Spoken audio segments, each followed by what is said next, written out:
Mərkəzi Aran Reysi Ucar elektrik şəbəkəsi Küçəkənd kəndində 14 kV elektrik veriliş xəttində yaşıl tüplərin təmizlənməsi və yararsız naqillərin dəyişdirilməsi işləri aparılır.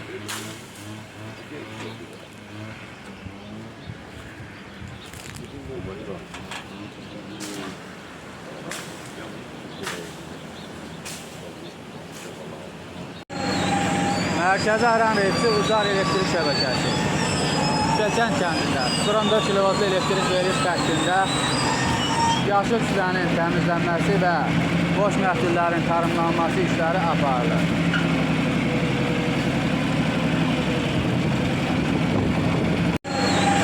Mərkəzi Aran Reysi Ucar elektrik şəbəkəsi Küçəkənd kəndində 14 kV elektrik veriliş xəttində yaşıl tüplərin təmizlənməsi və boş məhdullərin tarımlanması işləri aparılır.